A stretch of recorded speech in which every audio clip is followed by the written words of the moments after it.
비트코인은 가격적으로, 기간적으로 조정이 거의 끝나가지만 알트코인은 아직 그러한 신호를 발견할 수 없었습니다.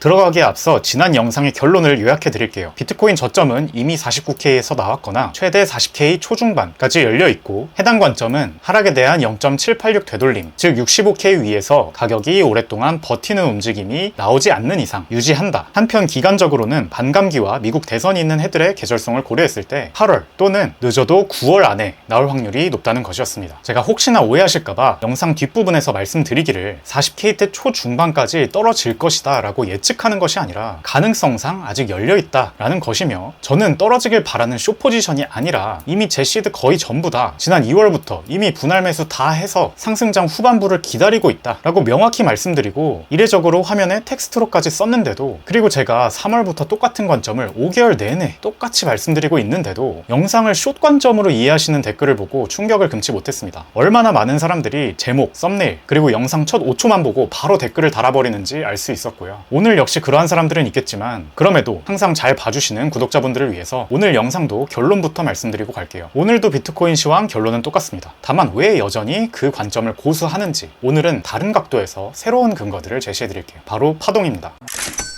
저는 탑다운 방식으로 분석하는 것을 선호합니다. 탑다운이란 큰 개념부터 작은 개념으로 좁혀 들어가는 분석 방법을 말하고요. 장기 관점을 먼저 보고 전제 조건들을 세운 다음에 그 안에서 단기적인 세부 시나리오들을 세우는 방법입니다. 참고로 반대는 바텀업 방식이라고 해서 작은 개념들, 즉 단기 관점부터 다 본 뒤에 종합해서 큰 개념, 즉 장기 관점으로 가는 방법입니다. 제가 탑다운 방식을 선호하는 데는 세 가지 이유가 있는데요. 첫 번째로 장기 관점이 단기 관점보다 정확도가 높습니다. 두 번째로 탑다운 으로 하지 않으면 시나리오를 몇 가지로 좁힐 수가 없습니다. 중장기 투자, 그리고 단타, 둘 다 해보신 분들은 아시겠지만 단타를 칠 때는 가능한 시나리오가 너무 많습니다. 그래서 단기 시나리오들부터 다 펼쳐놓고 보다 보면 차트가 이렇게 되죠. 그래서 여러 단기 시나리오들 중에 중장기 시나리오를 통해 먼저 세워놓은 전제 조건들에서 벗어나는 것은 쳐내는 겁니다. 이렇게 함으로써 시나리오들을 몇 가지로 좁히는 것이죠. 세 번째는 실제 매매에 있어서 리스크가 적습니다. 큰 추세가 상승이면 단타도 롱만 치는 것이 훨씬 더 안전합니다. 혹시나 역추세 로 크게 손실 볼 위험을 덜어주죠. 자, 다시 현재로 돌아와서 여러 단기 시나리오들을 보고 장기 시나리오와 어긋나는 것은 쳐내면서 살아남은 시나리오들은 공통적으로 어떤 메시지를 가리키는지 살펴보겠습니다. 제 장기 시나리오의 특징은 뭐였죠? 채굴자들의 채굴 전기료인 40K대 초중반, 그리고 차트적으로도 이 큰 평행 채널의 중단인 40K대 초중반 아래로는 하락할 수 없다고 본다. 그리고 만약 고점을 뚫으러 간다면 과거 사례들을 볼 때 이러한 N자 형태의 모양이 만들어질 가능성이 높다 였죠. 그리고 이번 상승장의 최소 타겟은 약 90K 근방이라는 것이었습니다. 이 점들 기억하고 갈게요. 지금 그려지는 단기 시나리오들 중 가장 최악의 시나리오는 이것일 겁니다. 조정이 A, B, C로 나오는데 마지막 C는 5파동이어야죠. 이때 70K부터 내려온 이 파동이 1, 2, 3, 4, 5로 끝난 것이 아니라 사실 1, 2, 3, 4, 5의 1파동일 뿐이었고, 이제 1파동이 나온 뒤 2파동이 나왔고 앞으로 3, 4, 5파동이 남았다는 시나리오겠죠. 그런데 이렇게 3파가 긴 일반적인 5파동을 그려보게 되면 대략 3파를 1파에 1.618배, 즉 36.5K로 두고 이후 4파가 약 0.382 조정을 준 뒤 다시 1파의 높이만큼 5파가 형성된다 라고 가정을 해보면 5파의 끝은 대략 32K 부근이 됩니다. 그런데 이 시나리오는 앞선 장기 시나리오의 전제사항인 40K대 초중반보다 더 내려가긴 어려울 것으로 본다 라는 전제를 벗어나게 되죠. 따라서 전 이렇게 많이 내려가는 시나리오는 배제하겠습니다. 두 번째로 안 좋은 시나리오는 이것일 겁니다. 마지막 5파동 중에 1파동만 나온 건 맞는데 아까 같이 정상적으로 3파동이나 5파동이 길게 나오는 것이 아니라 엔딩 다이아고널 형태로 나올 거다 라는 시나리오고요. 과거 대표적인 엔딩 다이아고널 사례였던 2021년 초반의 사례에서 캔들을 그대로 복사한 다음 뒤집어서 가져와 보면 이 역시 40K대 초반이 나오는 것을 알 수 있습니다. 이 시나리오는 아까 말했던 장기 관점에서 벗어나지 않죠. 그래서 저에게는 이게 최악의 시나리오입니다. 세 번째로 안 좋은 시나리오는 사실 안 좋다고 하기엔 뭐한 게 이미 저점이 나왔을 거라는 시나리오입니다. 앞선 사례들과 마찬가지로 하락 5파동이 여기서 다 나온 것은 아니지만 5파동이 삼각수렴으로 끝나는 시나리오입니다. 해당 조정이 마치게 되면 다시 올라가기 시작할 거다라는 시나리오고요. 장기 관점에서 벗어나지 않습니다. 네 번째 시나리오 역시 단기 저점은 이미 49K에서 나왔다. 그리고 2023년 초반부터 시작되었던 대상승장의 마지막 파동이 이렇게 크게 엔딩 다이아고널로 나오는 겁니다. 왜냐하면 현재 올라오고 있는 이 파동이 5파동 임펄스 같진 많지는 않기 때문에 가능한 시나리오가 엔딩 다이아고널이겠다라는 개념입니다. 이때 끝나는 지점이 90K 언저리로 장기 관점에서의 최소 타겟과 유사하죠. 그리고 나면 조정이 올 텐데 멀리서 봤을 때 이런 식으로 N자형 모양을 만들어주고 한 번 더 러닝 플랫을 그려준 다음 내년에 다시 상승장을 시작한다면 제 큰 관점에도 부합합니다. 다섯 번째 시나리오는 역시 49K에서 이미 저점도 나왔고 끝이 엔딩 다이아고널로 끝나지만 엔딩 다이아고널이 이렇게 짧게 끝나는 시나리오입니다. 그런데 이렇게 되면 이번 상승장의 끝이 최소 90K 언저리일 것이다 라는 장기 관점에는 어긋나죠. 따라서 저는 일단은 배제하고자 합니다. 여섯 번째는 차라리 이러한 모양이 만약에 나온다면 마지막 5파동이 아니라 마지막 5파동 중 1파 리딩 다이아고널이 나온 것이고 조정받은 뒤에는 쭉쭉 5-3파 그리고 5-4파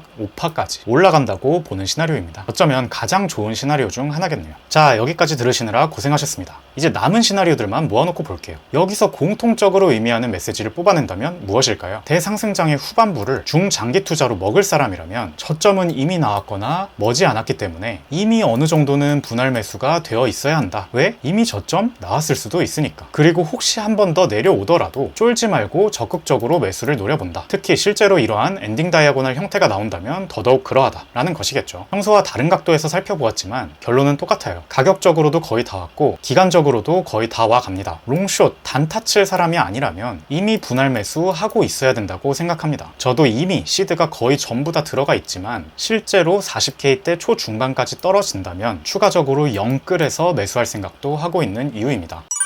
제가 텔레그램에서 이번 영상 주제에 대해 의견을 설문 받았는데 절반 정도의 응답자분들께서 알트코인장에 대한 관점이 궁금하다고 답변 주셨습니다. 현재 시점에서 제 의견은 특정 테마들 위주로 단기 알트코인 펌핑장이 올 때는 되었다. 그러나 모든 알트코인들이 전부 다 펌핑되고 자고 일어나면 돈이 막 복사되어 있는 그런 2021년과 같은 찐 알트장의 신호는 아직 발견되지 않았다 입니다. 먼저 단기 알트장이 머지않아 올 수도 있겠다라고 생각하는 이유를 말씀드려 보겠습니다. 보시는 것은 투기 지표라는 것인데요. 알트코인 지표라고도 불립니다. 90일 상승률이 비트코인보다 더 큰 알트코인들의 비중을 나타낸 지표입니다. 즉 알트코인들이 얼마나 잘 펌핑되고 있는지를 보여줍니다. 현재 지표는 역사적으로 굉장히 낮은 수준에 있습니다. 그리고 과거 이러한 시점에 매수했다면 물론 단기적으로 하락하는 경우도 있었지만 한두 달 정도의 단기 펌핑장을 경험하는 경우가 많았습니다. 그런데 문제는 알트코인에 장투할 거야? 라는 것이겠죠. 저는 비트코인과 다르게 알트코인은 장투가 아니라 단기로 들어갔다가 나오는 게 수익률이나 리스크 그리고 정신건강을 생각했을 땐 좋다고 생각합니다. 따라서 저는 이 지표가 현재 낮은 수준이라는 이유 하나만으로 비트코인을 팔고 알트코인을 매수하지는 않으려고 합니다. 그럼 저는 구체적으로 어떤 신호들을 보면서 알트코인들이 모두 오르는 찐 알트장을 예상할 것이냐에 대해 제가 보는 지표들과 현재 상황에 대한 해석을 공유 드릴게요. 당연히 신호들을 보고 나서 진입하면 사이클의 발바닥은 못 잡습니다. 그러나 발목이나 무릎에서 잡겠다는 거예요. 첫 번째는 역시 비트코인 도미넌스죠. 과거를 보면 일봉상 눈에 보이는 노란색 지지선을 뚫고 내려온 다음에 찐 알트장이 왔습니다.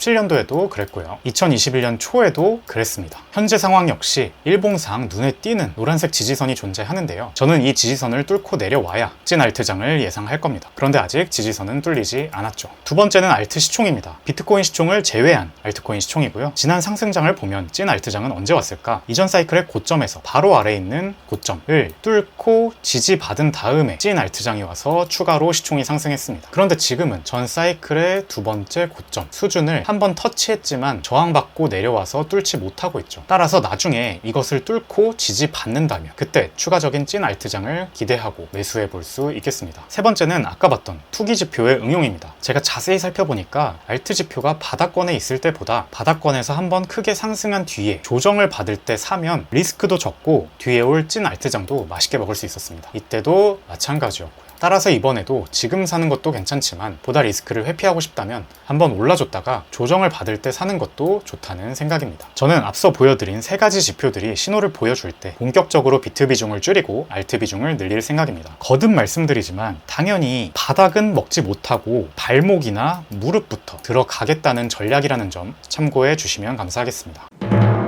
정리하면 비트코인은 중장기 투자하는 투자자에게는 가격적으로 그리고 시간적으로 저점이 이미 나왔거나 거의 다 나왔다. 따라서 이미 분할 매수가 어느 정도 되어 있어야 하고 더 내려오면 쫄기보다는 과감하게 추가 매수 해볼 만하다고 생각한다. 한편 알트코인은 마찬가지로 바닥일 수도 있고 단기적으로 특정 테마 위주의 펌핑장이 올 수도 있긴 하지만 정말 모든 알트들이 돈 복사시켜주는 2021년 말과 같은 장세는 아직 그것을 암시하는 신호들이 뜨지 않았다. 저는 그러한 신호들이 뜨는 것을 보고 난 다음에 때문에 알트 비중을 늘려가겠다라고 말씀드렸습니다. 지난 영상도 좋은 댓글들 감사했습니다. 직투였습니다. 감사합니다.